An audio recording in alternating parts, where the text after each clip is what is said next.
Bonjour chers abonnés, bienvenue dans un nouveau récit où l'amour, la trahison et le sang se croisent dans un sinistre triangle.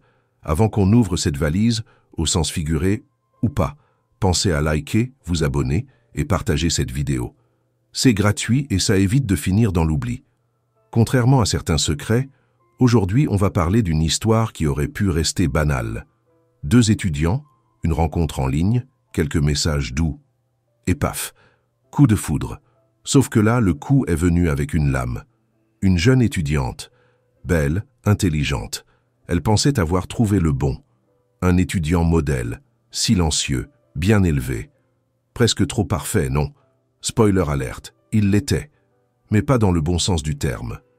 Une relation secrète, un petit ami qu'on cache comme un vieux pull moche, et pour cause.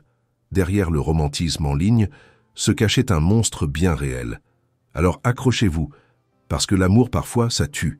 Bienvenue dans une affaire où comment un prince charmant a transformé une étudiante en victime d'un thriller sordide. Jasmine Nicole Pass est née le 29 mai 2000. Jazzy, comme l'appelaient tendrement ses proches, avait 22 ans en 2022. Une jeune femme solaire, sensible, douce. Le genre qu'on ne croise pas deux fois dans une vie, toujours là pour les autres, jamais de vagues. Une élève brillante, une chrétienne engagée, une amie précieuse, une fille sans histoire. Elle vivait à Chattanooga, dans le Tennessee, avec sa mère Katrina et son beau-père Scott. Une jolie maison, bien entretenue, piscine incluse, le tableau parfait sur Old Dayton Pike. Le genre d'endroit où tout semble paisible, trop paisible. Jasmine ne faisait pas de vagues, jamais. Elle brillait à l'école, chantait à l'église Calvary Baptiste. Et lorsqu'elle a terminé ses études secondaires, elle s'est inscrite à l'université du Tennessee. Elle était entourée d'amis. Ce n'était pas étonnant, toujours souriante, polie, loyale, et sans jamais juger qui que ce soit. Les gens se sentaient bien à ses côtés. Elle avait toujours un mot gentil, une attention, un encouragement. Et puis, elle adorait chanter. Elle avait du talent, une jolie voix. Et en plus, elle était belle. Ses longs cheveux noirs et ses yeux bruns ne laissaient pas indifférent. Elle ne manquait pas de prétendants. Un jour, elle s'est inscrite sur un site de rencontre. Elle faisait défiler les profils, discutait avec quelques personnes, jusqu'à ce qu'en novembre 2021, un visage retienne son attention. Jason. Il avait 2 ans de plus qu'elle. Il mesurait 1,83 m, avec des yeux sombres et des cheveux d'un noir corbeau, comme elle. Très vite, ils ont découvert qu'ils fréquentaient la même université et étudiaient tous deux l'informatique. Il lui a tout de suite plu. Et il a également craqué pour elle. D'abord des messages, puis des appels. Et enfin, naturellement, une première rencontre. Puis une deuxième, une troisième. Et très vite, ils se sont mis ensemble. Mais leur relation a été aussi intense que chaotique. Et après quelques mois, elle a volé en éclats. Pendant 8 mois, ils n'ont plus eu le moindre contact. Silence radio. Jusqu'à ce jour d'octobre 2022 où Jason est soudainement réapparu. « Salut, tu veux qu'on se voit ?» Jasmine lui a répondu non. Elle était avec une amie ce jour-là. Pas le moment. Mais le lendemain, ils ont fini par se revoir. Et c'est ainsi que le lien s'est recréé. Doucement. Ils ont recommencé à se fréquenter, à s'écrire, à tout se dire. Tout. Ils partageaient chaque événement, même les plus banals. Le rhume de Jason, l'accident de voiture de Jasmine. Ils sont partis même ensemble en voyage à Chicago, rendre visite à l'oncle de la jeune femme. Le 18 novembre, Jason l'a invité à prendre une douche ensemble et à se blottir l'un contre l'autre. 2 jours plus tard, il a proposé une autre rencontre. « Et mercredi, tu fais quoi? Un petit entraînement, puis dîner et quelques verres ?»« Ok, ça sonne comme un vrai rencard, a-t-elle répondu, le cœur léger. À ce moment-là, Jasmine était profondément amoureuse. Elle s'attachait. Mais lui, c'était l'inverse. Plus elle se rapprochait, plus lui s'éloignait. Son intérêt s'éteignait lentement. Mardi 22 novembre 2022, 2 jours avant Thanksgiving. Ce soir-là, bien qu'ils ne devaient se voir que le lendemain, Jason a appelé. L'appel a duré plus d'1 heure. Et à la fin, ils ont décidé de ne pas attendre. Ils se sont donné rendez-vous le soir même. Il est possible que ce soir-là, Jasmine ait eu besoin de parler, de vider son cœur. Les derniers jours avaient été particulièrement éprouvants pour elle. Sa grand-mère adorée venait de mourir et elle le vivait très mal. Elle pleurait souvent, traînait son chagrin. Un moment à l'extérieur, un peu de réconfort, ça ne pouvait que lui faire du bien. Il était un peu plus de 23 heures lorsqu'elle a dit à sa mère qu'elle sortait. Katrina n'a pas été trop inquiète. Sa fille était adulte, et ce n'était ni la première ni la dernière fois qu'une jeune femme de son âge quittait la maison à une heure tardive. Elle n'avait pas précisé où elle allait, mais sa mère s'est doutée. Une amie? Ou peut-être ce mystérieux garçon qu'elle voyait en secret? Car oui, elle savait que Jasmine fréquentait quelqu'un. La jeune femme n'était pas du genre à tout raconter, mais une mère sent ces choses-là. Elle avait remarqué ses appels mystérieux, ses sourires discrets adressés à son téléphone. Ce genre de réaction n'était pas due à un simple message d'ami. Katrina avait essayé de lui tirer les vers du nez en douceur, mais Jasmine restait muette. Alors elle avait fini par respecter ce silence, acceptant cette réserve comme une part de sa personnalité. Elle n'avait pas insisté pour rencontrer ce garçon. Elle s'était dit que le moment viendrait, si cela devenait sérieux. Mais ce soir-là, ce n'est pas le départ de sa fille qui l'avait troublée. C'est le message qu'elle a reçu un peu plus tard. « Je suis arrivée. Je reste chez Emma jusqu'à la fin de la semaine. » Ce message, aussi bref qu'étrange, a immédiatement semé le doute dans l'esprit de Katrina. Dans 2 jours à peine, c'était Thanksgiving.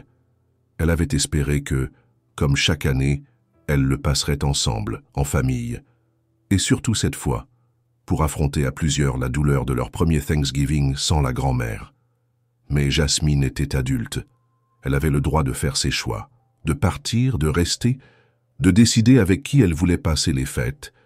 Alors Katrina a ravalé sa déception, a tenté de se convaincre que ce n'était pas grave, et a poursuivi sa journée. Le jour de Thanksgiving est passé, puis le vendredi. Toujours rien.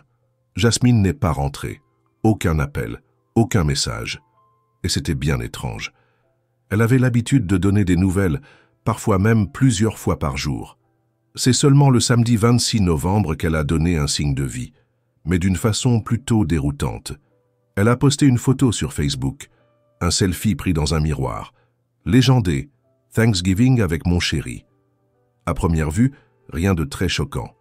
Mais pour Katrina, quelque chose sonnait faux. Jasmine portait une nuisette légère, transparente, à bretelles fines, une tenue qui ne lui ressemblait pas du tout. Jasmine, d'ordinaire, s'habillait de manière sobre, discrète. Elle aimait les grands t-shirts et les jeans larges. Elle était pudique, réservée. Alors là, la voir ainsi exposée, affichée sur les réseaux, ce n'était pas elle. Et puis, en observant bien la photo, Katrina a vu un autre détail troublant, le tatouage. Celui que sa fille avait fait sur l'épaule droite, il n'était pas là. Cette photo n'était donc pas récente. À partir de ce moment-là, Katrina n'a plus lâché son téléphone. Elle a appelé encore et encore. Le téléphone de Jasmine semblait éteint, impossible à joindre. Comme toute mère aimante, elle a commencé à s'inquiéter sérieusement. Où était sa fille? Pourquoi ce silence? Pourquoi ce mensonge? Pourquoi cette étrange publication? Elle a multiplié les appels, les messages. Elle a contacté les amis de Jasmine, des membres de la famille, dans l'espoir que quelqu'un puisse la joindre.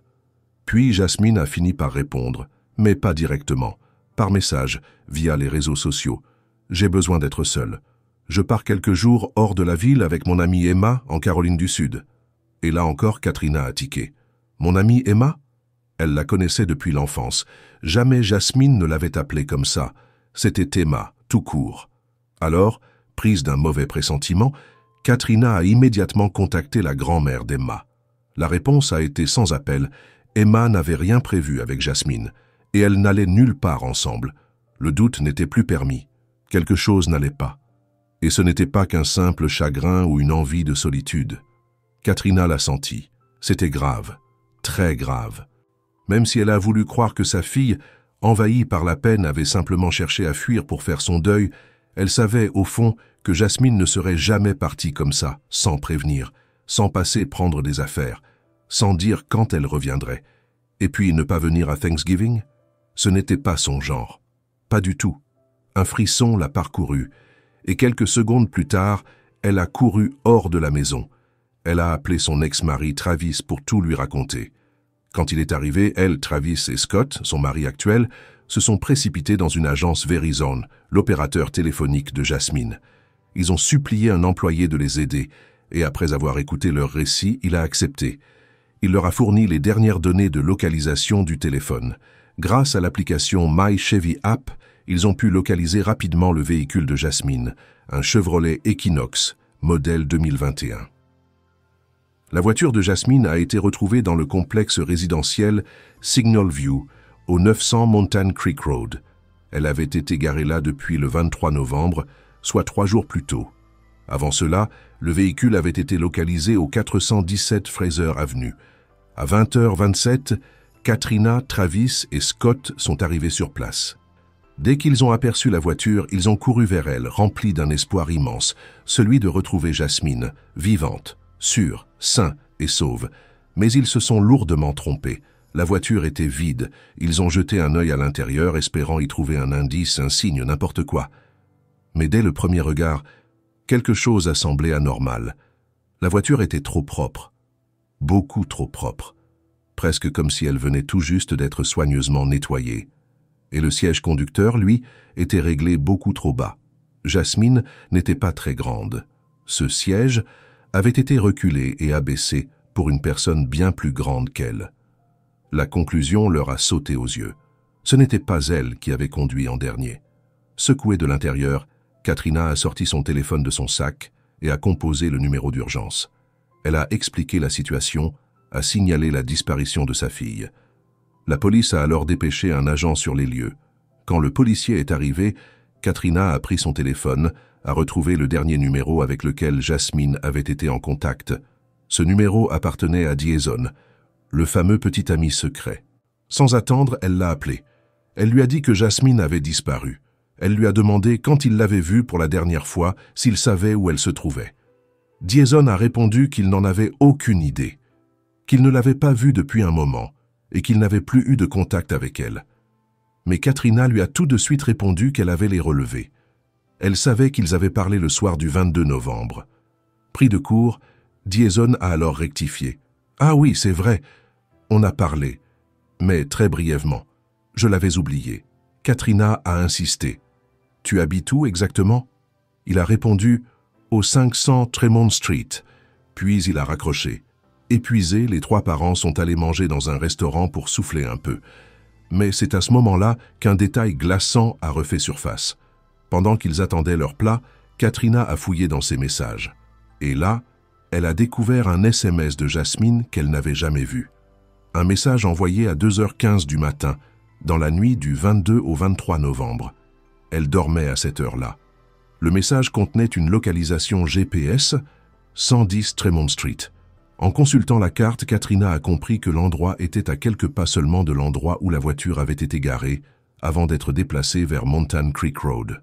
Et plus troublante encore, Diezon lui avait dit qu'il vivait au 500 Tremont Street, la même rue. Sa fille ne lui avait jamais envoyé ce genre de message, jamais une localisation, jamais à une telle heure. Le cœur serré, Katrina a senti la peur l'envahir. Elle n'a pas attendu la police. D'ailleurs, elle avait déjà compris que les forces de l'ordre ne semblaient pas pressées de l'aider. Elle a bondi hors du restaurant, a sauté dans sa voiture et s'est rendue au plus vite à l'adresse indiquée. Mais le 500 Tremont Street était une maison abandonnée. Personne n'y vivait. Katrina a commencé à frapper aux portes alentours, à demander, à interroger. Elle voulait des réponses. Elle devait retrouver sa fille. Quelques voisins l'ont reconnue. Certains connaissaient Diezon, et l'un d'eux a pointé une porte, appartement 210, au 110 Tremont Street. Et là, tout a basculé. Les voisins lui ont raconté une chose terrible. Dans la nuit du 22 au 23 novembre, vers 2h du matin, des cris avaient retenti depuis cet appartement. Une bagarre, une dispute, peut-être pire. À 2h11 exactement, j'ai entendu un cri de femme, puis une voix féminine, triste mais ferme, et après, des bruits de course, et la porte d'entrée qui a claqué violemment, a raconté une voisine. La police avait été appelée, elle était venue, mais une fois sur place, il n'y avait plus personne. Personne n'a ouvert. Personne n'a répondu. Moi, j'ai entendu sa télé vers 2h31 du matin, a confié un voisin. Et moi, j'ai entendu sa machine à laver tourner vers 3h, a ajouté un autre. Ces détails ont tout de suite fait tilt dans l'esprit de Katrina. À peu près à ce moment-là, Jasmine lui avait envoyé la fameuse localisation, un SOS silencieux, une manière détournée de dire « Regarde où je suis, s'il m'arrive quelque chose, tu sauras ».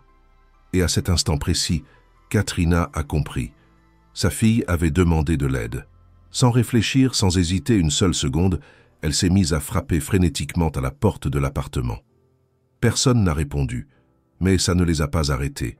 Elle et son mari étaient prêts à tout, même à enfreindre la loi. Katrina a sorti une carte bancaire de son sac, l'a glissée entre l'encadrement et la porte. A poussé et la porte s'est ouverte. L'appartement était vide, mais pas sans réponse. Ils ont trouvé les affaires de Jasmine, sa valise, son permis de conduire, plusieurs cartes de crédit, des objets qu'elle gardait toujours sur elle. Jamais elle ne s'en séparait. Katrina a aussitôt pris des photos de la scène, au cas où. Le lendemain, elle s'est rendue au commissariat pour parler en face à face avec les enquêteurs. Elle leur a raconté tout ce qu'elle savait, ce que les voisins lui avaient dit, ce qu'elle avait vu dans l'appartement. Elle leur a montré les photos, les effets personnels de Jasmine, des produits ménagers suspects et même un ordinateur portable. Bien sûr, elle n'a rien dit sur la manière dont elle était entrée. Pour se protéger, elle a simplement affirmé que la porte n'était pas verrouillée et s'était ouverte quand elle avait frappé. Mais elle était convaincue d'une chose, il y avait autre chose dans cet appartement, quelque chose qu'elle n'avait pas encore vu, quelque chose de crucial. Alors, elle a insisté, supplié, imploré les policiers d'y retourner. Et elle a fini par les convaincre. Un officier est revenu le jour même, accompagné de Katrina. Ils ont refait le tour ensemble. Cela n'a duré que 3 minutes. Tout a été filmé par la bodycam du policier. Avant de partir, l'agent l'a averti « Ne touchez à rien, ne prenez rien. D'abord, vous êtes entré illégalement. Ensuite, tout doit rester intact jusqu'à l'arrivée de la police scientifique avec un mandat. » Katrina a acquiescé, mais elle n'avait aucune intention d'obéir. Elle avait trop peur pour sa fille, et elle ne faisait pas entièrement confiance à la police. Alors, dès que l'agent a quitté les lieux, elle a utilisé à nouveau sa carte et est retournée dans l'appartement. Elle a fouillé pièce par pièce, collectant tout ce qui, selon elle, pouvait aider à retrouver Jasmine. Elle a pris un iPad, 3 téléphones portables, un carnet de notes, une console de jeu, une boîte Tiffany Co. et même les sacs poubelles de la salle de bain. Elle n'en a parlé à personne. Pendant ce temps, les réseaux sociaux ont explosé. Dès que la disparition de Jasmine a été rendue publique, ses amis ont commencé à partager des messages, des photos, des vidéos TikTok. Tous demandaient la même chose, « Aidez-nous à la retrouver, qu'elle rentre saine et sauve ». Certains sont même venus prêter main forte aux parents sur le terrain. « On veut juste qu'elle revienne vivante », a déclaré Bailey, son amie d'enfance, dans une interview à un journal local. Et ce qui a suivi a confirmé les craintes les plus sombres de Katrina. Le véritable examen de l'appartement de Diezone, effectué le lendemain, a été un tournant majeur dans l'enquête. Les policiers ont découvert un véritable chaos.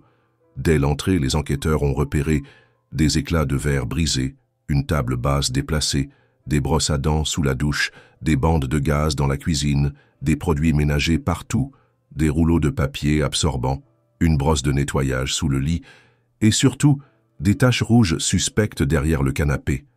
Mais ce n'était pas tout.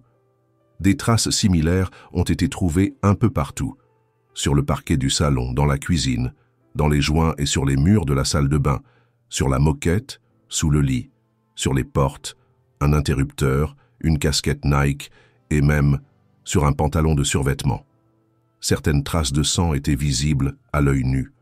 D'autres, en revanche, n'ont été révélées qu'après l'utilisation du Blue Star. Quelqu'un avait essayé de les effacer, mais il l'avait fait n'importe comment. Mal, très mal.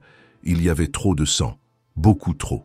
Selon certains enquêteurs, jamais ils n'en avaient vu autant, même en plusieurs années de carrière. Et ce n'était pas tout. Dehors, juste à côté des poubelles, les policiers ont découvert des vêtements de femmes tachés, une paire de chaussures, ainsi qu'une serviette hygiénique.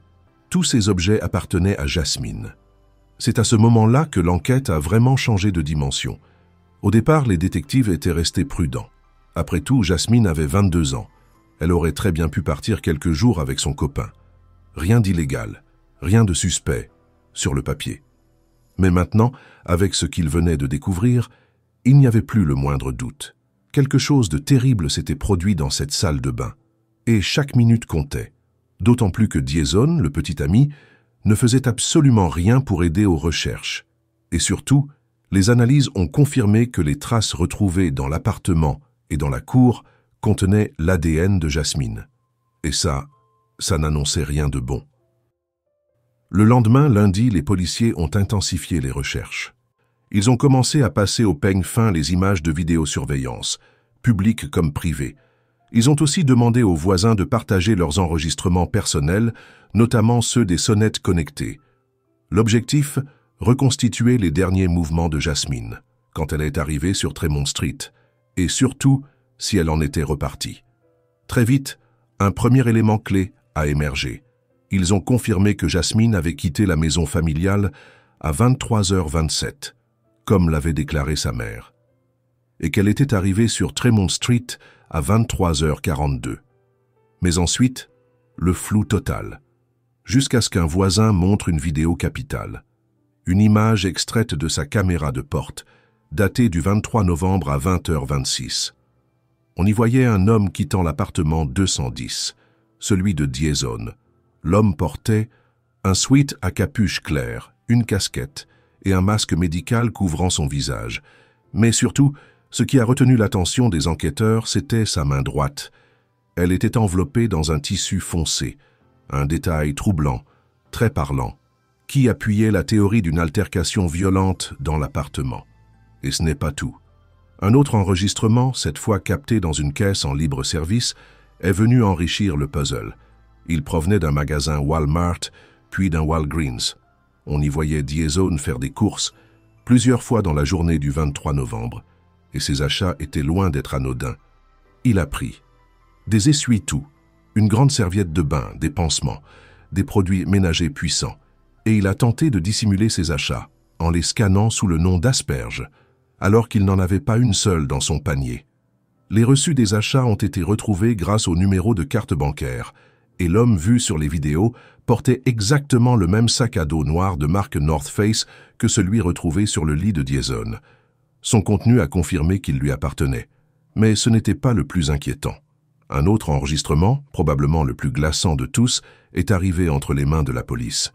Il provenait également des environs de Tremont Street. On y voyait un homme ressemblant fortement à Diezone, en train de tirer derrière lui une grande valise à roulettes. Une valise lourde, étrangement lourde. Il a disparu de l'angle de la caméra quelques minutes avant 18h. Puis, quelques instants plus tard, la même caméra a filmé sa voiture.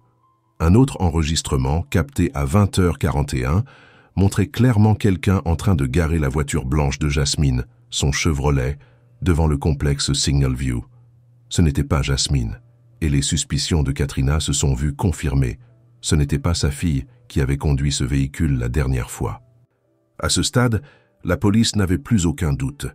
Diezone était dans l'appartement. Il avait essayé de nettoyer les lieux, de faire disparaître les preuves. Il cachait quelque chose. Et surtout, il savait ce qui était arrivé à Jasmine. L'enquête a ensuite révélé une vérité encore plus sordide. C'est lui qui se cachait derrière l'activité en ligne fictive de Jasmine. C'est lui qui, après avoir réinitialisé ses mots de passe, s'était connecté depuis son propre ordinateur au compte Facebook de Jasmine. C'est lui qui avait posté la photo en lingerie, celle qui avait tant alarmé sa mère. C'est encore lui qui avait envoyé aux proches le faux message, affirmant que Jasmine voulait simplement être seule quelques jours.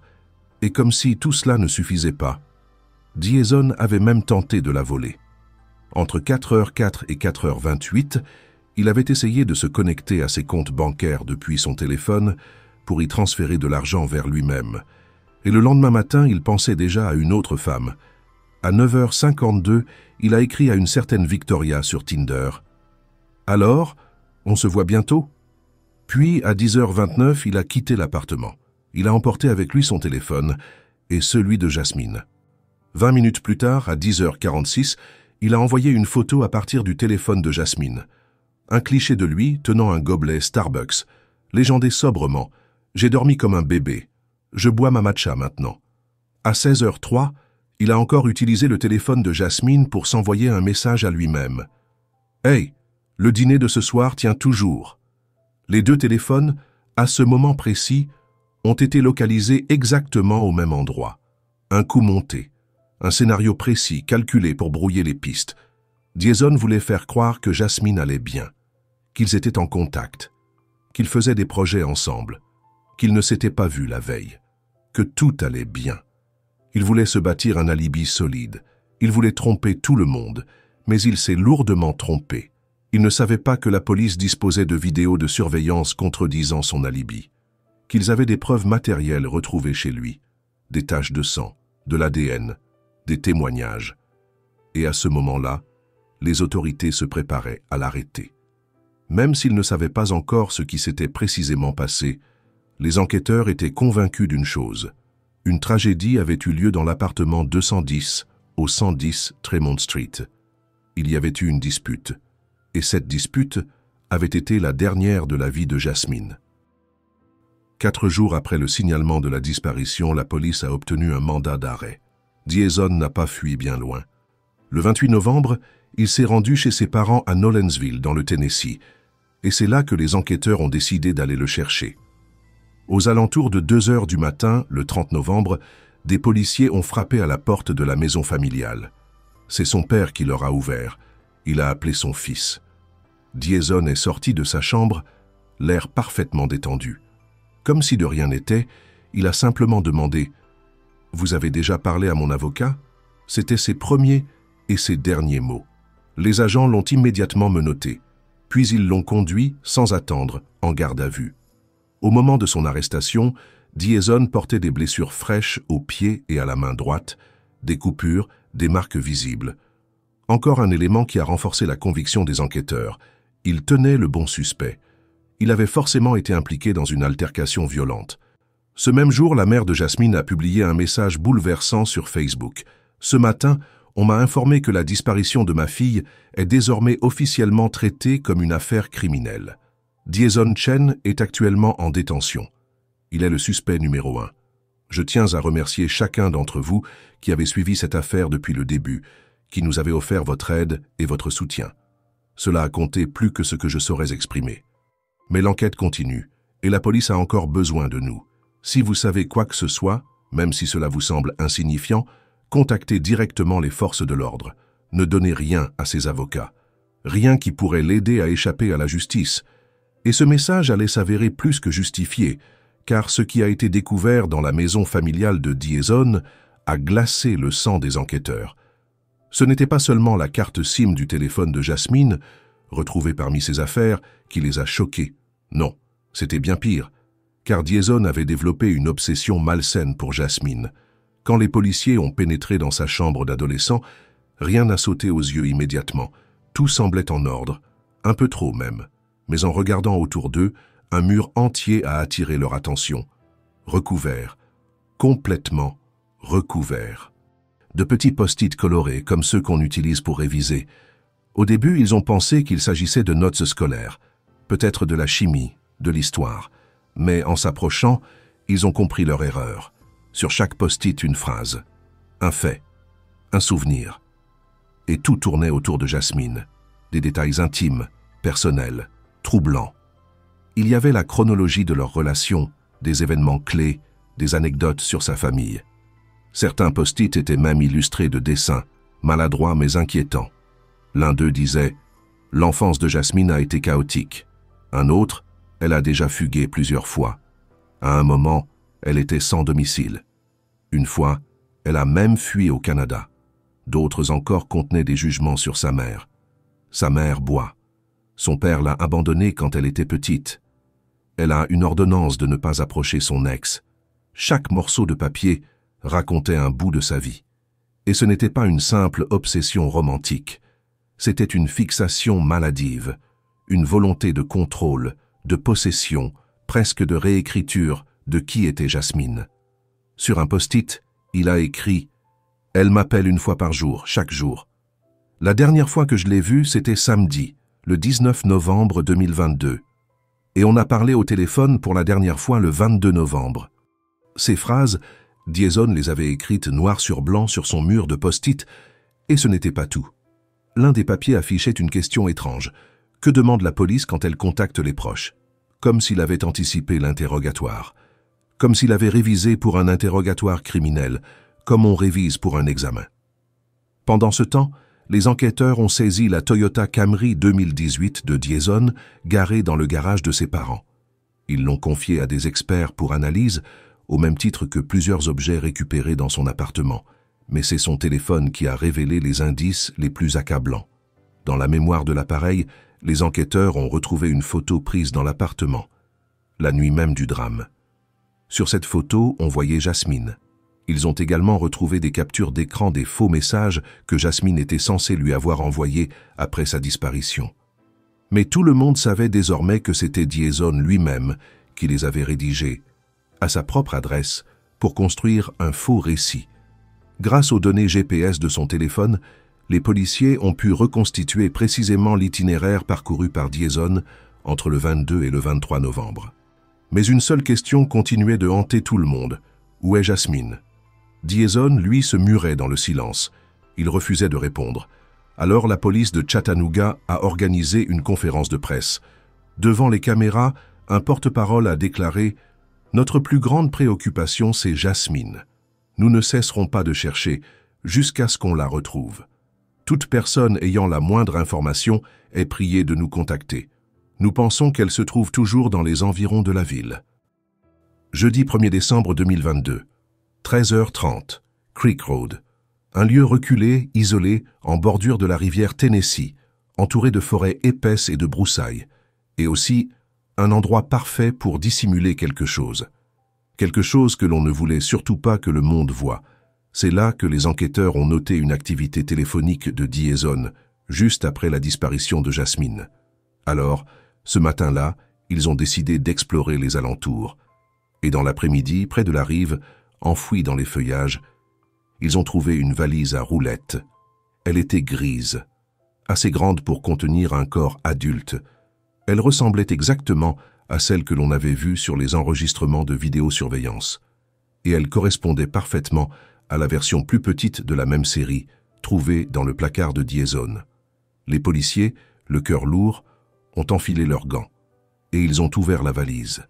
À l'intérieur, 3 sacs poubelles noirs, et dans ces sacs, le corps d'une femme. Ses mains et ses chevilles étaient encore menottés. La zone a été immédiatement bouclée, les recherches ont été élargies et des spécialistes ont été appelés sur place pour l'identification. Quelques heures plus tard, le doute n'était plus permis. L'analyse médico-légale a confirmé ce que tout le monde redoutait. La valise contenait le corps de Jasmine. La jeune femme de 22 ans portée disparue depuis plusieurs jours. L'autopsie a confirmé l'impensable. Jasmine était morte sous les coups de couteau. Dans son corps, les médecins légistes ont retrouvé la pointe brisée de la lame. Les coups avaient été multiples, massifs, inhumains. 60 coups de couteau. Elle a mis 10 longues minutes à mourir. Sur les sacs poubelles contenant son corps, les enquêteurs ont trouvé 2 empreintes digitales. Les analyses ont été rapides. Les 2 appartenaient à Diezone. À ce stade, plus personne n'avait de doute. Il était le meurtrier. Le 5 décembre, la famille, anéantie, a organisé une veillée aux chandelles en l'honneur de Jasmine. 3 jours plus tard, ses funérailles ont eu lieu. C'était une cérémonie bouleversante. La petite arche blanche de la chapelle a été franchie par 6 hommes portant un cercueil blanc, recouvert de fleurs blanches et roses violacées. L'émotion était partout, dans chaque regard, dans chaque mot prononcé. Une amie proche a dit en sanglotant « Je me souviendrai toujours de ses yeux noisettes, clairs et brillants, de son sourire doux, de son rire joyeux et de son âme pleine d'amour. » Une autre a ajouté « C'était mon refuge. À ses côtés, on se sentait en sécurité. Elle ne jugeait jamais. Elle faisait en sorte que personne ne se sente moins que les autres. Mais ce qui rendait le deuil encore plus insupportable, c'était le silence obstiné de Diezone. Il n'a rien dit. Il n'a pas expliqué. Il n'a pas assumé. Même le 6 décembre, lors de sa première comparution, destinée à fixer le montant de sa caution, il est resté figé. Vêtu d'une combinaison orange de prisonnier, il a gardé le regard vide, fixé au loin. Aucune émotion, pas un geste, pas un battement de cils, même lorsque Katrina, la mère de Jasmine, l'a transpercé du regard, avant de fondre en larmes. La défense a tout tenté pour faire exclure des éléments de preuve, notamment les objets que Katrina avait récupérés clandestinement dans l'appartement de Diezone, après le passage officiel de la police. Ils ont argué que certains objets avaient été déplacés, que l'ordre initial des lieux avait été modifié, comme le montrait la bodycam de l'agent. Mais la Cour a rejeté la demande. Le juge a estimé que les conditions juridiques d'exclusion de preuves n'étaient pas remplies et que les objets pouvaient être retenus dans le dossier. La caution de Diezone a été fixée à 5 millions de dollars, la plus élevée de toute l'histoire du comté de Hamilton. Les autorités craignaient que sa famille tente de l'aider à fuir vers la Chine. Le procès de Diezone Chen a commencé 2 ans plus tard, en janvier 2025. En raison de la médiatisation extrême de l'affaire, le jury a été sélectionné dans une autre ville pour garantir une certaine neutralité. Et là, contre toute attente, dès le premier jour d'audience, Diezone a avoué. Vêtu d'un costume noir impeccable, il a reconnu être l'auteur du meurtre, mais il a tenté de l'amoindrir. Il a déclaré qu'il n'avait pas voulu lui faire de mal, qu'il était submergé par ses émotions, qu'il s'était disputé, et que ce soir-là, Jasmine était venue le voir car elle était bouleversée par le décès de sa grand-mère. Ils avaient passé la soirée comme d'habitude, à regarder la télé, boire un verre, parler. À un moment donné, quelque chose a changé. Jasmine s'était levée pour aller chercher une bouteille de vin dans la cuisine, et c'est là que le téléphone de Diezone a vibré. Un son fort, une notification Tinder. Elle a sursauté, s'est redressée d'un coup comme si elle avait été brûlée. Elle s'est emparée du téléphone, et ce qu'elle a vu l'a anéanti. Il n'y avait pas une, mais plusieurs conversations avec différentes femmes. Furieuse, elle a commencé à crier. Elle a attrapé une bouteille cassée comme pour se protéger ou pour le confronter. Diezone, lui, a affirmé qu'il ne se souvenait plus de la suite. Il a dit avoir perdu connaissance et s'être réveillé après coup. Ce qu'il savait, selon ses mots, c'est qu'il avait agi en état de légitime défense.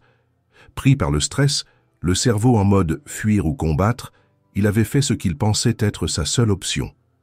Mais sa version, aussi lissée soit-elle, comportait de nombreuses failles. La plus grosse, le compte Tinder de Diezone n'avait enregistré aucune activité le 22 novembre au soir. La première notification de message, celle de Victoria, était arrivée le lendemain. Il n'avait donc pas pu se disputer à ce sujet. Et Victoria n'était pas la seule. Le 25 novembre, Diezone avait écrit à une certaine Grace « Je crois qu'on est ensemble maintenant ».